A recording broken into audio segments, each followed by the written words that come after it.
السلام علیکم سب لوگ، عید آپ سب خیریت سے؟ ہم لوگ بھی اللہ کی دعاؤں اور اللہ پاک کی کرم نوازی سے بالکل ٹھیک ہیں۔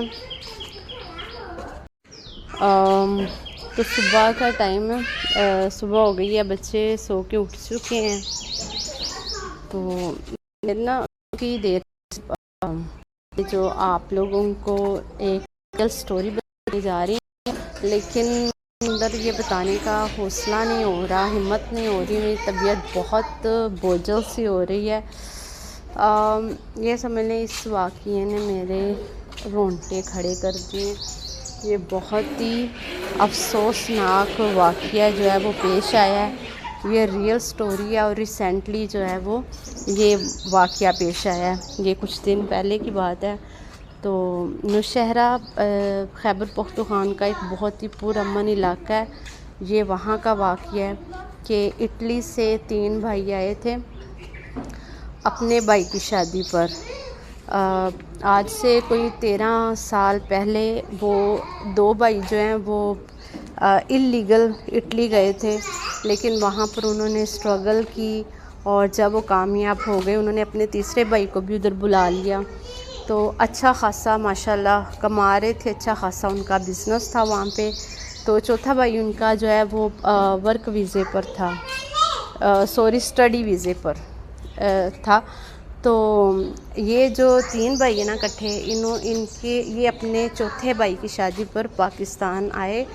ان کے والد صاحب نہیں ہیں، تو پہلے ان کے حالات بہت خراب تھے، لیکن آہستہ آہستہ جب جیسے ان کامیابی ہوتے گئے، لیکن ان کو یہ نہیں پتہ تھا کہ ہماری کامیابی جو ہے وہ ہمارے لیے موت بن جائے گی، یا ان کا پاکستان آئیں گے تو وہ دوبارہ واپس پاکستان سے واپس نہیں جا سکیں گے۔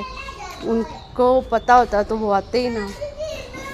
تو آئے تھے خوشی خوشی کہ اپنے بھائی کی شادی اٹینڈ کرتے ہیں، اپنے رشتہ داروں سے ملتے ہیں، اپنے رشتہ داروں کے لیے بھی تحفے طوائف لائے کہ وہ یہ نہ ہمارے رشتہ دار سمجھیں کہ یہ ان کے پاس پیسہ آ گیا ہے یا یہ کامیاب ہیں تو ان کو ہمارا خیال نہیں ہے۔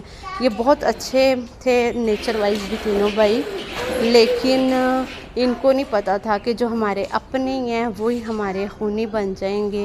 وہ ہم سے اتنا حسد کرتے ہیں، ان سے ہماری کامیابی دیکھی نہیں جاتی اور وہ ہم سے جیلس ہوتے ہیں۔ انہوں نے شادی اٹینڈ کی، شادی میں اپنے سارے ریلیٹیوز کو بھی بلایا، اپنے چچا کو بلایا، ان کے دونوں بیٹے بھی آئے جنہوں نے یہ کام کیا ہے۔ تو سب شادی پہ انوائٹڈ تھے اور خیر خیریت سے سارے معاملات ہو گئے۔ ابھی نئی نئی شادی ہوئی تھی، مطلب شادی سے کوئی چوتھا دن تھا، تیسرا چوتھا دن تھا۔ تو ان سب لوگوں نے کزن کے ساتھ مل کر پلان بنایا کہ ہم اپنے نا دادا ابو کے پاس جاتے ہیں۔ دادا ابو کی طبیعت تھوڑی خراب تھی، تو انہوں نے کہا چلیں ان کے ساتھ ٹائم سپینڈ کریں گے، اپنی والدہ کے ساتھ ٹائم سپینڈ کریں گے، کیونکہ جو پردیس سے آتے ہیں نا ان لوگوں کو پتہ ہوتا ہے کہ رشتوں کی کیا قدر ہوتی ہے، کیا اہمیت ہوتی ہے، کیونکہ انہوں نے اکیلے جو اتنا ٹائم گزارا ہوتا، تو انہوں نے سوچا اپنی والدہ کے ساتھ ٹائم سپینڈ کرتے ہیں، اپنے دادا ابو کے ساتھ۔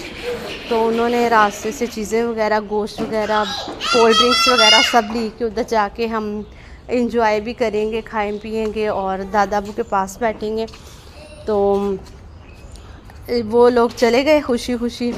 تو وہاں پر یہ سین ہوا کہ باتوں باتوں میں نا اس کے دادا ابو جو ہیں انہوں نے اپنے بیٹے کو کہا، مطلب ان بچوں کے جو چچا ہیں ان سے کہا کہ میں نے نا آپ کو پیسے کچھ پکڑائے تھے 8 لاکھ روپیہ امانت کے طور پر رکھوایا تھا، تو وہ مجھے دے دو، وہ نا سب کے لیے ہیں تو میں سب کو نا بانٹ دوں، کیونکہ بوڑھی ہڈیاں ہیں تو زندگی کا پتہ نہیں ہے، تو میں سب میں ڈسٹریبیوٹ کر دوں۔ تو اسی بات سے ہی وہ تھوڑا بڑک اٹھے، ان کا کون سے پیسے وہ تو لگ گئے ایسے ویسے، انہوں نے کہا نہیں وہ میں نے تمہیں امانت کے طور پر پکڑائے تھے، مطلب ان کی نیت خراب ہو گئی۔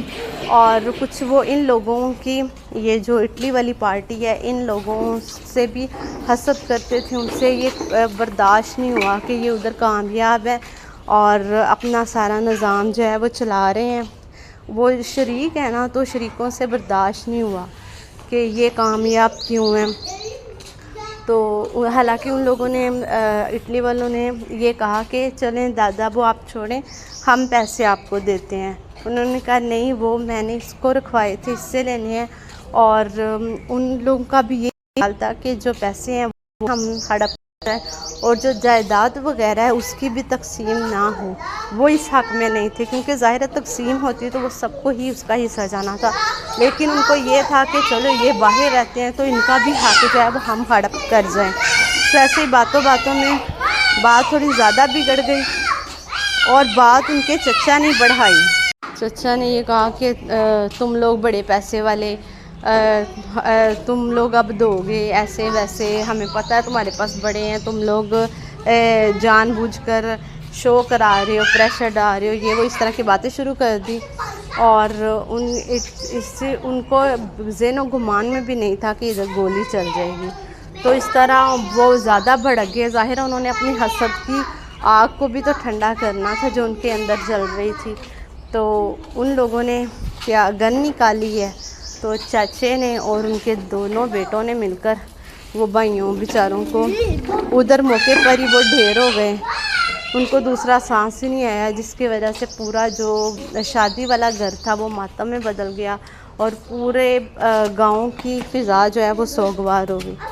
تو یہ اتنا مطلب افسوسناک واقعہ ہوا ہے، اور کہ اپنوں نے اپنوں کی جان لے لی، صرف ایک حسد کی آڑ میں، ایک لالچ میں. جائیداد کا جو لالچ ہوتا ہے وہ انسان کو مار دیتا ہے. پیسہ تو مل جاتا ہے، پیسہ تو آنے جانے والی چیز ہے، لیکن انہوں نے اپنی زندگی بھی خراب کی، آخرت بھی خراب کی.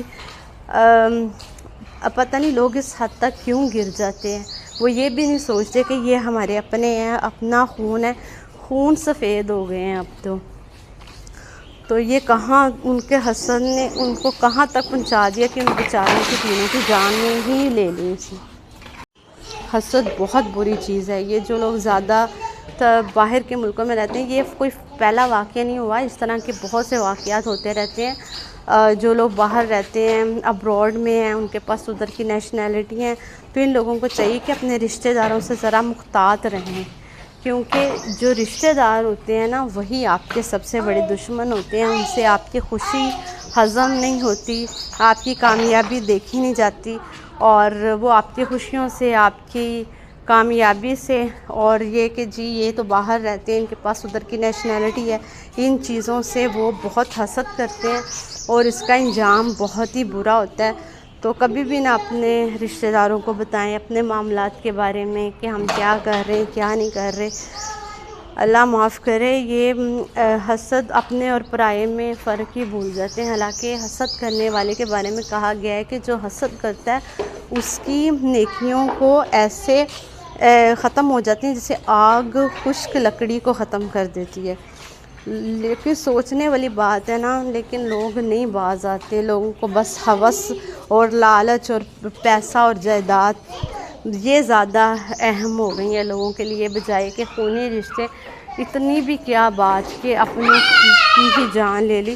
اور جو چچا کے دو بیٹے تھے وہ فرار ہونے کی کوشش کر رہے تھے، ان کو حال موقع پر انہوں نے کراچی ایئرپورٹ سے گرفتار کر لیا.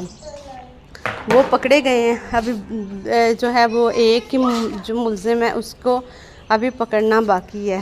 تو ابھی کارروائی چل رہی ہے، لیکن انصاف ملنا چاہیے ان بچوں کو، اور سخت سے سخت سزا ان کے ملزمان کو دینی چاہیے جنہوں نے یہ حرکت کی ہے. حالانکہ ان کے والد بھی سر پہ بھی نہیں تھے. ویڈیو آپ لوگوں کو اچھی لگی ہے تو لائک کریں، چینل کو سبسکرائب کریں. اوکے، اللہ حافظ. Thank you so much.